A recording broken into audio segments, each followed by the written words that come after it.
నరులను ఆశ్రయించి తనకు శరీరములను తనకు ఆధారంగా చేసుకొనుచు తన హృదయాలను యెహోవా మీద నుండి తొలగించుకునేవాడు శాపగ్రస్తుడు. నరులను చూడండి, నేను చెప్పిన మాట కాదు, ప్రభు అయినటువంటి దేవుని యొక్క వాక్యము ఈ ఉదయకాల సమయంలో మనతో మాట్లాడుతుంది. ఇక్కడ మనం ఎవరిని ఆధారం చేసుకున్నామంట? నరులను ఆశ్రయిస్తామంట. ఆశ్రయించమా? ఒకప్పుడు నేను కూడా ఆశ్రయించాను. ఎందుకు చెప్పుకోకూడదు? ఒకప్పుడు మనుషులు ఏదైనా సహాయం చేస్తారేమో, నాకున్న బంధువర్గం నాకేమైనా సహాయం చేస్తుందేమో, మాకు నా సొంత ఊరే కాబట్టి నాకు తెలిసిన వాళ్ళు నాకేమన్నా మరి సపోర్ట్ చేస్తారేమో, నేను తెలిసిన వాళ్ళు అధికారులు అయినప్పటికీ వారు నాకు సపోర్ట్ చేస్తారేమోనని నేను కూడా మనుషులను నమ్ముకున్న ఒక వ్యక్తినే. నమ్ముకోలేదని నేను చెప్పను, కానీ ఇక్కడ ప్రభు అయినటువంటి వాక్యము ఏం సెలవిస్తుందంటే, నరులను ఆశ్రయించి శరీరాలను తమకు ఆధారంగా చేసుకొనుచు తన హృదయాలను యెహోవా మీద నుండి తొలగించుకుని వాడు శాపగ్రస్తుడు. అర్థమైందా? క్లియర్గా ఉంది వాక్యం. శరీరాలను ఆధారం చేసుకుంటామంట.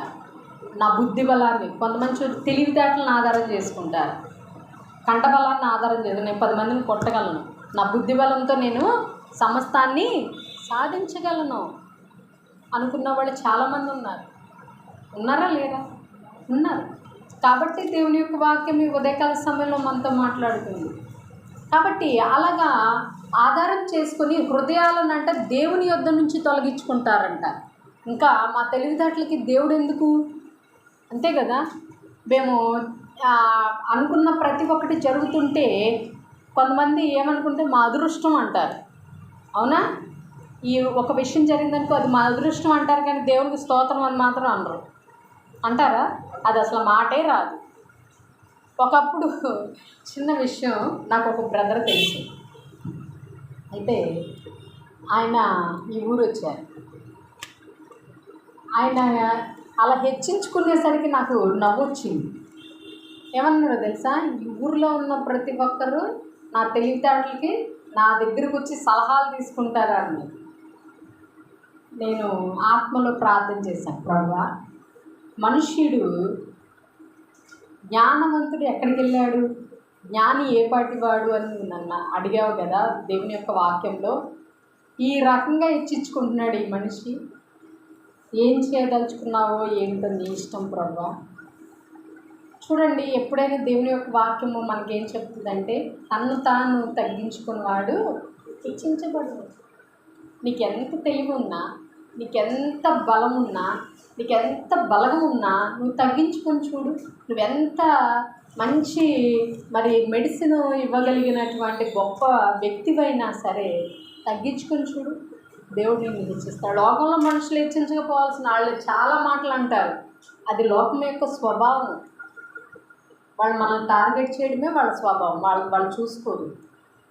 కానీ నిన్ను హెచ్చించాల్సింది, నిన్ను బలపరచాల్సింది, నిన్ను నిలబెట్టాల్సింది ప్రభు అయినటువంటి దేవుడు. తమ హృదయాలనంట మరి యెహోవా మీద నుంచి తొలగించుకుంటారంట. మేమే గొప్ప, మా తెలివితేటలకు సాటైన వాడు లేడు. కానీ అన్నిటికంటే పరమైనటువంటి దేవుణ్ణి ఆశ్రయించి ఆయన్ని ఆశ్రయంగా పెట్టుకొని ఆయన నమ్ముకుంటే మన జీవితాలు ఎలా ఉంటాయో ఈరోజు మనము నేర్చుకున్నాం. అదే నరులను ఆశ్రయించి యెహోవా మీద నుంచి మన మనసు తీసేసుకొని మన సొంత ఆలోచనలతో, సొంత శరీరాలతో ఒకవేళ మనము కార్యాలు జరిగించుకుంటే లాస్ట్గా మన జీవితాలు ఏమైపోతాయో తెలుసా? ఎందుకు పనికి రాకుండా పోతాయి. దేవుని యొక్క వాక్యము ఈరోజు మనతో మాట్లాడుతున్నప్పుడు ఈరోజైనా మన జీవితాలను మనము మార్చుకోవాలి. అహంకారమైన జీవితము, దేవుడు జ్ఞానాన్ని ఇచ్చాడు నీకు, దేవునికి స్తోత్రం. దేవుడు నీకు ధనాన్ని ఇచ్చాడు, దేవునికి స్తోత్రం. ఒకప్పుడు లేని స్థితిలో నుంచి ఇప్పుడు ఉన్నతమైన స్థితిలోకి వెళ్ళావు, దేవునికి స్తోత్రం అని చెప్పాలి. అంతేగాని నాకు జ్ఞానం వచ్చింది కదా, నాకు తెలివిచ్చాడు కదా, నాకు కండబలం ఇచ్చాడు కదా, నాకు అంగబలం ఇచ్చాడు కదా, నాకు ధనాన్ని ఇచ్చాడు కదా నేను విర్రవీగావనుకో, ఒక్క నైట్లో ఆయన తీసేయడానికి 1 సెకండ్ పట్టదు. అవునా కాదా? కాబట్టి ప్రియమైనటువంటి దేవుని బిడ్డారు, ఇప్పటి వరకు నువ్వు అలాంటి జీవితంలో హెచ్చించుకొని ఒకవేళ దేవుని యొద్ద నుంచి నీ మనసు తీసేసుకుంటే అదంతా దౌర్భాగ్య జీవితం అండి. పుట్టించిన దేవుడు, నిన్ను నడిపిస్తున్న దేవుడు, నీ కోసం ప్రాణం పెట్టి క్రయధనంగా నిన్ను కొన్న దేవుడి మీద నువ్వు మనసు తీసేసుకున్నావంటే నువ్వు ఎలాంటి జీవితంలో జీవిస్తున్నావు, నీ బ్రతుకు ఎలాంటి జీవితంలో నడుస్తున్నావు, నువ్వు ఏ మార్గంలో నడుస్తున్నావు, ఒక్కసారి నీవు పరిశీలన చేసుకోవాలి.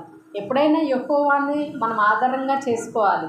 మన దేవుణ్ణి, పరమైనటువంటి దేవుణ్ణి మనం ఆధారం చేసుకోవాలి. మనకున్న కష్టాన్ని బట్టో, నష్టాన్ని బట్టో, వ్యాధిని బట్టో, దేని బట్టో ఆయన దగ్గరికి వచ్చి ఆయనకు మొరపెడితే ఆయన అంటున్నాడు, నేను తీసేసేయగలిగిన సమర్థం కలిగినటువంటి దేవుణ్ణి అని అంటున్నప్పుడు ఆయన దగ్గరికి నువ్వు రాకుండా నా గొప్పతనం, నా యొక్క తెలివితేటలో, నా యొక్క ఇది అని నువ్వు అనుకుంటే రేపొద్దున నువ్వు కింద పాతాళంలోకి వెళ్ళిపోయిన తర్వాత నేను రక్షించగలిగిన వారు ఎవరునూ లేరు. కాబట్టి మనం ప్రభు అయినటువంటి దేవుణ్ణి మనము నమ్ముకోవాలి, ఆయన్ని ఆశ్రయంగా పెట్టుకోవాలి, ఆయన్ని ఆధారంగా చేసుకోవాలి.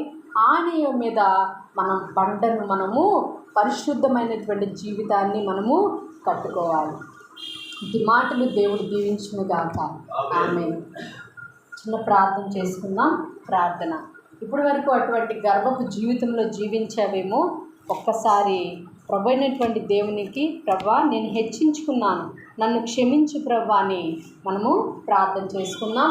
దయచేసి ప్రియమైనటువంటి దేవుని బిడ్డలారా, చెప్పబడినటువంటి వాక్యమును బట్టి మీ హృదయమును దేవుడు తాకినట్లయితే ప్రతి ఒక్కరూ ప్రార్థన చేసుకుందాం. స్తోత్రములు, స్తోత్రములు, స్తోత్రములు, స్తోత్రములు, స్తోత్రములు తండ్రి. ప్రభువా నీకే వేలాది వందనములు, స్తోత్రములు తండ్రి. మేము నరులను ఆశ్రయించాం ప్రభువా, అయా మా శరీరాలను ఆధారంగా చేసుకున్నాం తండ్రి. మా యొక్క హృదయాలను మీ మీద నుంచి తీసివేసుకున్నాం ప్రభువా, మమ్మల్ని క్షమించండి తండ్రి. ఇప్పటి వరకు అటువంటి జీవితంలోనే జీవించాం ప్రభువా, కానీ నిన్ను నమ్ముకుంటే, నిన్ను ఆశ్రయంగా పెట్టుకుంటే అయా ఇదిగో ప్రభువా జలముల యొద్ద నాటబడినటువంటి మొక్కలాగా పచ్చగా ఉంటామని చెప్పావు ప్రభా. వెట్ట కలిగినను భయపడవన్నావు ప్రభా. అయా సంవత్సరంలో జరుగుతున్న కొద్దీ మా కాపు కాయకోకుండా ఉండదు అని చెప్తున్నావు ప్రభా. దేవా అట్టి ఫలభరితమైన జీవితమును మాకు దయచేయండి. మాలో ఉన్న అహంకారమును, మాలో ఉన్న గర్వమును, మాలో ఉన్నటువంటి చెడు స్వభావాల నుంచి మమ్మల్ని విడుదల దయచేసి నీ వాక్యము మాతో మాట్లాడినప్పుడు మా హృదయాలను తెరిచి ప్రభా నీ యొక్క వాక్యానికి మా చోటిచ్చే మనస్సును మాకు దయచేయండి. మా బుద్ధిని ఆధారం చేసుకోకుండా ప్రభా నీ మీద ఆనుకొని నిన్ను స్తుతించే మనస్సును మా అందరికి దయచేయమని, విన్నటువంటి వాక్యం నీరు కట్టి ఫలింపచేయమని, ఇప్పుడున్న ప్రతి బిడ్డనైనా నీ వాక్యానుసారమైన జీవితంలో బ్రతికే కృపను దయచేయమని నా ప్రభువును ప్రియకుమారుడినైనా యేసుక్రీస్తు వారి అతి శ్రేష్టమైన నామమున అడిగి బ్రతిమలాడి వేడుకొని ప్రార్థిస్తున్నాను తండ్రి. ఆమేన్.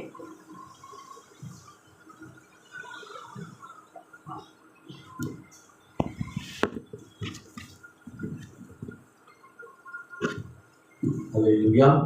దేవుడు ఇచ్చినటువంటి మహాకృపను బట్టి మనం అలాంటి స్థితిలో బ్రతుకుతున్నామా లేక నిజమైనటువంటి స్థితిలో బ్రతుకుతున్నామా తెలుసుకోవాల్సినటువంటి వారిలో ఉన్నాం.